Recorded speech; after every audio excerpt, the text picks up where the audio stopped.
Bismillahirrahmanirrahim. Assalamualaikum warahmatullahi wabarakatuh. Gimana semua kabarnya? Semoga pada sehat semua ya, dimanapun teman-teman berada. Pada video kali ini saya, Eva Kurnia, akan melakukan uji regresi sederhana dengan SPSS.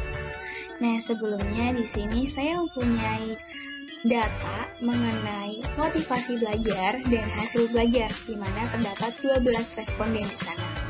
Yang pertama, kita buka dulu aplikasi SPSS-nya. Di sana ada data view dan variable view. Kita klik variable view dulu. Kita kasih nama di sana variable X dan variable Y. Dan saya mau memberi nama label untuk yang variable X dengan motivasi belajar.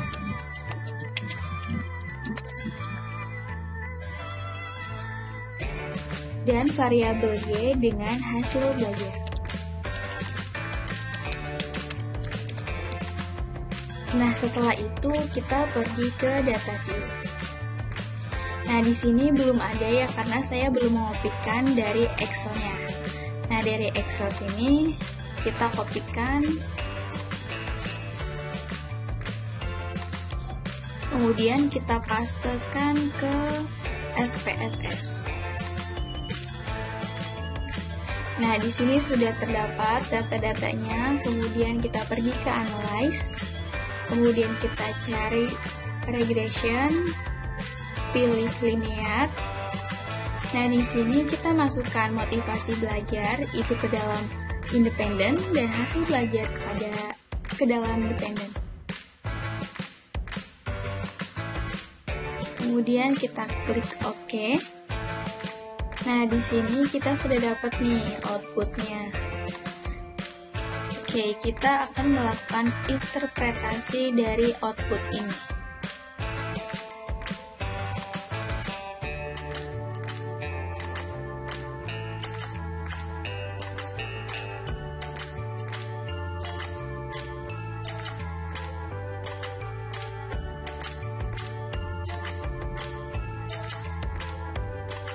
Nah, interpretasinya itu di sana ada variabel enter. Nah, di sana variabel pada output bagian ini dari tabel di atas menjelaskan tentang variabel yang dimasukkan serta metode yang digunakan. Dalam hal ini, variabel yang dimasukkan adalah variabel motivasi belajar sebagai variabel independen dan hasil belajar sebagai variabel dependent, dan metode yang digunakan adalah metode enter. Kemudian ada model summary.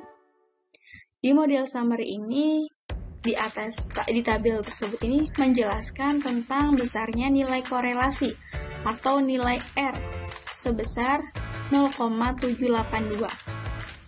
Dari output tersebut diperoleh koefisien determinasi yaitu R² sebesar 0,611 yang mengandung pengertian bahwa pengaruh variabel bebas atau variabel motivasi belajar terhadap variabel terikat yaitu hasil belajar sebesar 0,611. Kemudian ada ANOVA. Output the ANOVA. Nah, dari output tersebut kita ketahui bahwa nilai F dengan tingkatan yang signifikan sebesar 0,003 itu lebih kecil dari 0,05. Maka model regresi dapat dipakai untuk memprediksi variabel hasil belajar, atau dengan kata lain ada pengaruh variabel motivasi belajar terhadap hasil belajar.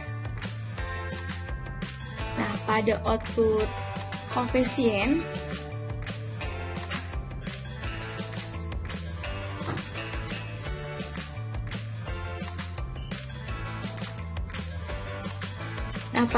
ini kita ketahui nilai konstanta sebesar 27,650. Sedangkan nilai hasil belajar di sini koefisiennya itu 0,789. Sehingga hasil persamaan regresinya kita bisa lihat di sini, yaitu Y sama dengan A plus BX. Y sama dengan, nilai A-nya tadi konstanta dari yang didapatkan di tabel, yaitu 27,650 ditambah yaitu nilai dari motivasi belajar 0,789x.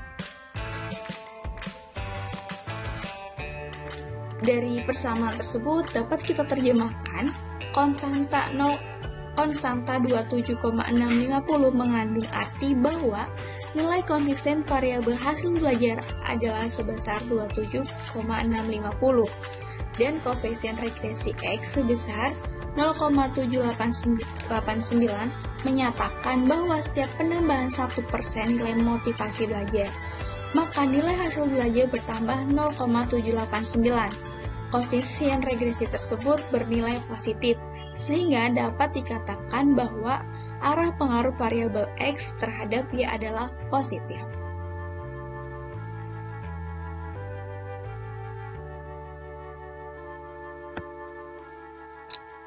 Nah, dari situ juga kita dapatkan nilai T-nya dan signifikan dari nilai T-nya. Pengambilan keputusan dalam uji regresi sederhana berdasarkan nilai signifikan yang kita dapatkan yaitu 0,033. Itu lebih kecil dari 0,05 sehingga dapat disimpulkan bahwa variabel motivasi belajar atau variabel X berpengaruh terhadap variabel hasil belajar atau variabel Y. Berdasarkan nilai T, diketahui nilai T hitungnya itu 3,967 itu lebih besar daripada T tabel 2,228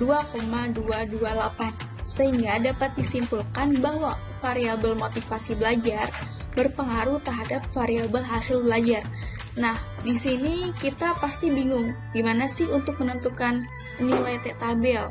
Nah, di sini saya cantumkan cara mencari T tabelnya, yaitu alfa dibagi 2, di sana ada N dikurangi K dikurangi 1. Nah, kita alfanya menggunakan 0,05 dibagi 2, dan N ini merupakan jumlah responden, yaitu 12, K-nya itu 1, dan dikurangi 1. Sehingga didapat 0,025 dan 10. Nah, sebenarnya untuk mencari nilai 10 ini ya, kita nggak usah mencarinya karena di sini juga secara tidak langsung SPS itu sudah memberitahu kita tentang nilai 10 tersebut. Nah, di sini kita bisa lihat, nah, pada DF di ANOVA. Kita bisa lihat juga untuk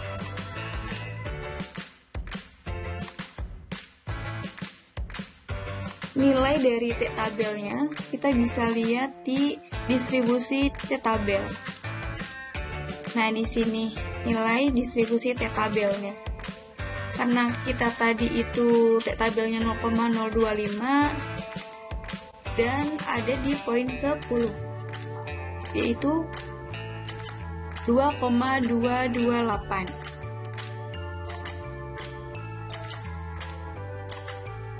Oke, sama kan? Iya, 2,228. Nah, itu dia tentang bagaimana menggunakan uji regresi linear sederhana dengan SPSS.